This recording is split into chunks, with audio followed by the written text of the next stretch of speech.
Kaber, c'est comment? Ça veut dire voilà, c'est le Warman du terre à terre. Enfant du marécage de ce soir.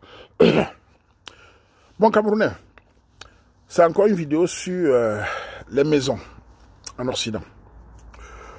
J'ai décidé de faire encore une dernière vidéo parce que je suis parfois, comme je dis, quand je lis les commentaires, je lis un peu, enfin, je réfléchis sur l'avenir, je suis parfois inquiet. Non pas pour moi, parce que vous savez, pour nous, nous sommes déjà là.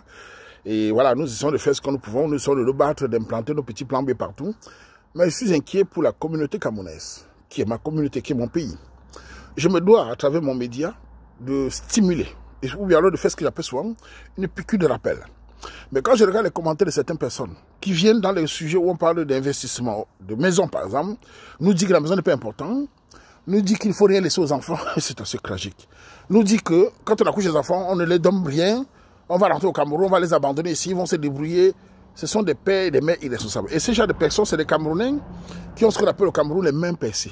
C'est-à-dire qu'ils mangent pour eux, ils ne réfléchissent pas sur la durée. Ils s'en foutent, ils font les enfants comme des canards, pia, pia, pia. Mais l'avenir s'en foutent, parce qu'ils savent qu'ils ne sont pas capables de faire l'économie. Ils ne sont pas capables de se projeter sur dans 10-20 ans. Mais ils ont du mal avec les conseils. J'aimerais dire à ces Camerounais ceci. Mon conseil vaut ce que ça vaut. Si ça ne vous concerne pas, traversez. Je suis un Camerounais qui conseille ce que moi-même j'applique. Je suis un Camerounais qui essaye, dans un monde difficile, de réveiller des gens qui dorment. Dans mon conseil sur la maison, je n'ai pas parlé de business, je n'ai pas parlé de bourse, je parlais de logement, parce qu'à l'heure actuelle, c'est la crise de logement en Occident. En Belgique, pour ceux qui sont là, ils savent de quoi je parle. Les tribunaux sont remplis, des gens qui demandent, les huissiers, les notaires, c'est la guerre. Tout le monde cherche un logement avec un terrain de nos jours, c'est grave. Et moi, en tant que Camerounais, je ne peux pas laisser les Camerounais dormir comme ça. Je dois les faire le piqûre de rappel. On a aujourd'hui, comme je dis, beaucoup de Camerounais qui achètent des petites maisons, des jardins, partout. C'est très bien, je me dois de les stimuler. Donc, je fais encore cette vidéo, pourquoi? Parce que dans un commentaire, j'ai vu qu'il y a un commentaire de quelqu'un qui a dit là-bas que à quoi ça sert d'acheter les maisons ici si demain les enfants deviennent ingrats? D'abord, chers parents camerounais, les enfants deviennent ingrats par rapport à votre éducation. Un papa ou une maman qui transmet les bonnes valeurs à l'enfant, il n'y a pas d'ingratitude à 90%. Je veux dire, dans ma famille, à moi personnellement, il est impossible pour un enfant de devenir ingrat avec les parents. C'est impossible parce que nous avons le sang fort. Notre éducation est dans le cerveau. C'est-à-dire que je suis sûr, moi, le Waman, que mes enfants ne vont jamais être ingrats avec moi. Parce que dès le bas âge, on les transmet la culture, on les transmet les valeurs, on les transmet l'autorité suprême. C'est-à-dire que l'enfant du Waman, si tu l'écartes du Waman, il va pleurer. Il va tomber malade. Je vous dis en face. L'enfant du Waman, si tu le montes contre son père, il tombe malade. Parce qu'il a le sang de Tachamzen. Il ne blague pas avec ça. C'est éternel. Ça, je vous le dis tout de suite. Donc, quand je vois les gens parler des enfants, c'est dans la nature des gens. Il y a les familles comme ça où on sait transmettre des valeurs. Si vous occupez de votre enfant, vous les transmettez les valeurs, vous les envoyez en Afrique, partout, ils auront des valeurs que vos parents vous ont transmises. Mais si vous vous mettez ici, vous les envoyez en Afrique, vous les laissez dans le wesh-wesh, vous les laissez à la télévision avec les femmes indépendantes, les hommes gigolos, ils deviendront des cancres de vauriens. Ils n'auront pas la transmission de la culture. Il est important de transmettre les valeurs quand vous êtes vivant, quand vous êtes phare. L'enfant s'éduque, l'enfant se transmet, l'enfant se protège. Tout est parole. Nos parents nous disaient depuis l'enfance, on nous lançait les petits mots, c'est resté dans notre cerveau. Donc je vous conseille de vous occuper de vos enfants, de les transmettre les valeurs de la culture, les valeurs de l'économie, les valeurs du travail. Ils ne vont jamais être ingrats avec vous. Même ça peut arriver, mais au fond de lui-même, le sang suit le sang. En tout cas, je vous le dis. Mais maintenant, venons sur l'économie. Cher Camerounais, vous savez, je vous raconter les petites anecdotes. Je suis un gars qui est un peu... qui connaît beaucoup de choses en Occident. Récemment, il n'y a pas longtemps, il y a un Africain, un Congolais précisément, qui m'a vu. Il me dit, oh salut grand, on causait. Il me dit, tu te rappelles de moi? Je dis, on causait. Il me dit, j'ai acheté ma maison. Je dis, mais tu m'avais parlé il y a plus d'un an de cela, d'une maison, de la maison, tout ça. Il était tellement content, il m'a montré les photos en Wallonie. Il a acheté sa maison. Il me raconte qu'il fallait qu'on a travaillé plusieurs fois ensemble. Je l'ai stimulé. Je crois que j'avais raconté l'histoire là. Ça l'a déstabilisé. Il a directement, quelques mois après, il a acheté sa maison. Il m'a montré le jardin, les bungalows. Il était content. Il me dit, pour la première fois depuis qu'il a grandi en Belgique, il a une maison, il a un jardin. Avant, il était dans les appartements. Mais il s'est rendu compte que le temps passait à presque 40 ans déjà. Parce qu'il faut pour ça, il faut acheter très tôt. Mais bon, il avait presque 40 ans. Il s'est rendu compte qu'il a fait une erreur. Parce que je lui ai raconté que la voiture que tu as ne sert à rien. Tout ça. Il a acheté sa maison. Bref, il était tellement content. Ça m'a fait montrer que mes conseils ne tombent pas dans l'oreille des sourds. Je suis ce qu'on appelle un Camerounais stimulateur. Qui dit ce que lui-même pratique ou même ce qu'il essaie de pratiquer. Donc, vous dire aux gens ceci. Des Africains, des Camerounais qui m'écoutent. Quand vous êtes en Occident, honnêtement, n'écoutez pas les gens qui vous disent n'achète. Si c'est possible, battez-vous dans une famille ensemble, payez votre petit terrain pour vos enfants demain. Vous expliquez, au Cameroun, parlons du Cameroun en Afrique. Est-ce qu'au Cameroun, il n'y a pas de famille qui achètent des terrains pour donner à leurs enfants? Est-ce qu'au Cameroun, Il n'y a pas de famille qui pousse les garçons surtout d'aller sortir. J'ai grandi dans une famille où on vous pousse d'aller acheter vos terrains, vous construire. C'est pour ça que vous voyez souvent certains enfants ont des terrains, des maisons, parce que les parents les poussent à du temps de se construire. Les parents les poussent à se stimuler parce qu'un enfant qui se construit devient indépendant. Un enfant qui sort de la maison pour aller acheter un terrain multiplie la richesse de la famille. Ça se passe au Cameroun. Pourquoi en Occident vous n'appliquez pas cela? Au Cameroun, on a des familles où des garçons ont des terrains, les filles ont des terrains, et se construisent, même si c'est le Carabol, même si c'est sa maison, au lieu d'être en location. Pourquoi vous refusez cela en Occident? Alors que l'Occident devient très grave, très difficile, très compliqué. Ici, il y a une structure. Pour acheter, c'est pas évident. Il faut passer par le notaire, le cadastre. C'est très hiérarchisé et c'est très compliqué. Vous dites qu'en Europe, il ne faut pas le faire. Pourquoi au Cameroun on le fait? Parfois, on donne les terrains pour les mariages aux gens. On donne les cadeaux. Pourquoi vous ne le faites pas en Occident? Vous pensez que qui va aider vos enfants demain? Dans 10 ans, vos enfants qui naissent ici, là, ils ne vont pas rentrer au Cameroun maintenant, ou bien ils ne rentreront pas. Ils feront comment? Ils seront en location dans les maisons sociales, les maisons. C'est quoi le but, en fait, de dire cela? Parlons des Turcs. Vous savez, moi, je viens en Belgique. Regardez les Camerounais de Belgique, observez les Turcs. Vous savez qu'il y a des Turcs de 22 ans qui ont des appartements. Il y a des Turcs de 23 ans, 25 ans qui ont des maisons. Comment ils font? Les papas Turcs ont acheté des maisons en Belgique, à Bruxelles. C'est pour ça que Bruxelles appartient à des Turcs et des Marocains. Ils ont acheté des maisons, ils ont mis les étages. Tu vois un papa, il a acheté le bas, il fait premier étage, premier fils, deuxième étage, sa fille, troisième étage. Chaque enfant a son étage au-dessus. Voilà comment les Turcs font pour occuper l'espace à Bruxelles. C'est pour ça qu'ils ont des maisons partout. J'ai vu un jeune homme de 20, 22 ans, il avait son appartement au-dessus de son père. Voilà comment les Turcs ont des maisons partout. Ils ont l'accès au crédit. Bon, on n'a pas ça. Ils ont la facilité de cotiser, de continuer pour acheter pour l'autre. Mais nous, on n'a pas ça. Et nous, on dit ben, aux gens, travaillez, battez, vous dites, non, ce n'est pas bien. Regardez même pourquoi nous sommes locataires pour ça, alors que les Turcs ont les terrains partout. Un jeune Turc né en 2003, il a déjà son terrain au-dessus de son père. C'est-à-dire qu'il va construire sa part au-dessus. Et nous, on est là. Nos enfants, ils sont là. Ils vont à l'école avec eux. Ils finissent par aller dans la maison sociale de 40 étages sans ascenseur. Et puis, en bas, le wash. On voit les gens avec le wash ma gueule. C'est quelle histoire, ça? Il faut construire l'avenir pour vos enfants. L'éducation se construit dans un environnement sain. L'éducation se construit dans un environnement aussi où la parole passe, où il n'y a pas trop de problèmes sociaux, où il n'y a pas trop de problèmes de logement.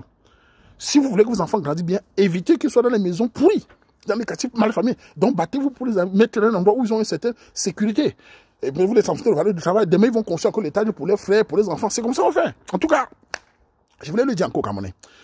Dans ce sujet, je suis très déterminé parce que c'est un sujet où l'avenir s'annonce mal. Je me demande toujours, on est en 2025. Est-ce qu'en 2030, ce serait possible encore d'avoir un mètre carré de terrain en Occident, vu la lue où les Occidentaux, même Européens, cherchent les maisons eux-mêmes, ils cherchent les jardins eux-mêmes. Est-ce que c'est encore possible d'avoir un petit terrain? Est-ce que c'est encore possible d'avoir même un appartement? Avec tous les prix, d'ailleurs, la caution devient élevée, les banques deviennent frileux. Aujourd'hui, il faut gagner un salaire.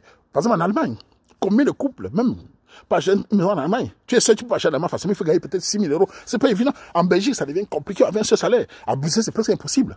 J'ai discuté le coucher avec des gens à Bruxelles là-bas, on vend les appartements à 400, 300 000 €. Vous imaginez? J'ai dit appartements. C'est des maisons même à 350, pourri, il faut refaire des constructions. C'est la magie. Les logements, ne parlons pas. Dans les capitales, c'est la guerre. Dans les 30 minutes de Bruxelles, tu trouves encore des maisons, mais il faut avoir au moins un salaire depuis de tout colo. Peut-être même 3 500 à 2. Et cela, il faut un apport personnel de plus de 30, 40 000 €. On parlait de 20% de prix d'achat. Et le notaire, tout ça, les travaux. Donc, il faut de l'argent. Et j'ai dit aux Camerounais, la plus grande richesse pour l'instant, je n'ai pas besoin de richesse, c'est le minimum vital, c'est-à-dire le minimum de logement. Si demain vous achetez une maison, vous mettez vos enfants, ils ont 18 ans, vous voulez rentrer au Cameroun, parce qu'il faut investir au Cameroun, plus tard, il n'y a pas de souci. Parce que la maison, c'est une fois. Vous dites à vos enfants, écoutez, le terrain vous appartient, vous allez continuer à payer, et nous, on rentre au village. Vous continuez à payer, vous avez au moins où dormir, vous pouvez bâtir pour ta soeur là-bas, tu bâtis pour ton frère là-bas, vous bâtissez chacun au-dessus, et puis vous continuez votre vie. Au moins, tu as laissé quelque chose pour se rassembler. Mais si demain, vous n'avez plus rien, vous rentrez, on vous cherche les maisons sociales, à 45, 50 ans, toi, l'homme et la femme, vous allez partir où? Vous allez vous balader avec le dos qui fait mal partout. Ouais, j'ai pas de maison. Tu peux me loger 2 jours. Quelle tragédie morale. Seul le paresseux pense comme ça. Réfléchissez sur l'avenir, c'est d'implanter une base pour vous et pour vos enfants demain. Parce que demain, même si vous rentrez à la maison là, vous allez laisser vos enfants à qui? Ceux qui parlent souvent qu'ils vont rentrer au Cameroun là. Et les enfants vont rester où? Où serait le point de chute pour les enfants? En tout cas, je donne mon conseil modestement. Ce n'est pas assez gratuit. Mais je suis simplement inquiet de l'avenir. Quand je regarde les Turcs, je dis, merde, il faut que j'estime les Camerounais. Il faut que je parle aux jeunes. Ne vous en nommez pas. Nous aimons tous la belle vie. Nous aimons tous les grosses voitures. Mais le cadre n'est pas facile. Je ne peux pas m'asseoir dans une voiture de 50 000 € quand je dois me construire, quand je dois avoir un avenir à préparer. Ça sert à quoi? Il faut avoir les priorités dans la vie. La priorité, c'est de se loger. Maintenant, tu veux investir en Afrique, dans les maisons, au village. Il n'y a pas de souci, on le fait tous. Mais il faut réfléchir d'abord où on est. Et cela passe par une famille soudée. On revient sur la famille, les femmes et les hommes. Le mariage que vous faites maintenant n'est plus comme avant. Aujourd'hui, quand vous mariez, réfléchissez bien avant d'aller au tribunal. Je m'arrête encore les femmes, certaines femmes qui veulent divorcer là. Réfléchissez bien à dire, oh j'en ai marre. Vraiment, réfléchissez bien. C'est important. Réfléchissez bien à vouloir détruire la famille en disant que vous allez avoir un homme qui va venir vous prendre sans vous critiquer. Mesdames, il est impossible d'avoir un homme d'aujourd'hui qui ne vous critique pas. Il est impossible de vivre une vie sans règles. Homme comme femme, il y a des règles. Il y a des devoirs. Si tu te maries avec un homme, il y a des règles. L'homme a les règles, a le devoir de s'occuper de la famille. Tu as le devoir de participer. Tu as le devoir d'être soumise à son autorité. Il a le devoir de te protéger. Si tu es une femme camerounaise qui écoute Ouama, qui dit Ouama exagère, c'est des misogynes, on ne peut pas écouter ça, on s'en fout. Vraiment, je veux la liberté. Mesdames, dirigez-vous tout droit vers la brousse. Allez chercher des Français, des Allemands, des ceci, cela. Mais si vous voulez les hommes traditionnels, qui ont l'esprit battant, l'esprit de sécurité, il y a de l'ordre à suivre, madame. Et chaque femme qui suit de l'ordre de la famille, il n'y a pas de problème. Elle sort des cadres, il y a sanction. La sanction, c'est le dehors. La sanction, c'est le chassement. La sanction, c'est les hôtels que tu vas faire avec des gigolos. Donc je me dis à ces femmes qui viennent dire que elle ne peut pas avoir, les hommes sont machos, on ne peut pas être soumis. Non, non, non. Nous ne débattons pas de la solution. Nous débattons sur l'économie, la vie. Quand je donne la responsabilité des hommes, il y a la responsabilité des femmes. Quand je dis les enfants, tout ça, il faut que chacun reste dans son cadre. Nous ne sommes pas des Occidentaux. Nous sommes des Camerounais qui sont venus ici nous chercher et nous allons vivre en parallèle. C'est pour ça que j'ai parlé d'économie, de famille, de tradition. Ensemble, nous allons essayer pour avoir le minimum vital. Bon, tu vas quand même. On m'a makale o bon ko abugo zanu juma wazun jumba bon ko zin tobal o ya jum taranzi ba nam je matanga mambu makadi beji le kan zaktara maju o ten ko ba diba criminal lo ba shuba cielo makabu ba ba bu ne se bang tse kan dakwa biti nga wa na bo fa conseil ba gida bi nga vi bi ma costa nduma urina kan ko so ndam je bon ko même manzu bo manzu bi nga zeno ngoma kali captain tata ne jun terrain ba vuvno o ya jun terrain doli ba dam je ba bontu buganji so ngoma makat baba bu desena abu na je betije na ntwen semande me nam je badi o bo ben bu Cameroun mama la ma je me ba ben ngante me ba ngante ville paradis mama bu ben badi nya bon nzi bo bana ci tara bil unela bil un napta ba fetina ndunela ba ben chala la me bo ya ka ta je ndo bo ben ngante watwenzi mani boko bushuna ba shuma ka banka sa ba ubunta bukanzi ba nyike tujun abu na ngabe tiju chubonke bon mo jona jum darani bilung nyak de munyila bana bena biya ko de bemba be twenzi nani biganse ndiya ngate bon anje mechi nku ntonga bu mechi mbab bu mechi na cuibe na twenzi novita oui je non à tout cas Camerounais je vous donne un conseil de Ouama. Je ne suis qu'un Camerounais sur la toi qui donne les conseils, qui réfléchit, qui pense et qui essaie de visualiser dans 10-20 ans parce que je suis un sociologue du quartier. J'observe les tendances. Si vous ne réfléchissez pas maintenant, si vous n'arrêtez pas la belle vie, si vous dites bon Ouama a dit qu'il faut qu'on se concentre aussi à battre notre petite dans une famille soudée. Demain, l'heure sera lue. Ça, c'est un mot camerounais. Lis-le, c'est camerounais. Tu vas lire sur la gare de Bissengé. On fait comme ça. C'était le Ouama.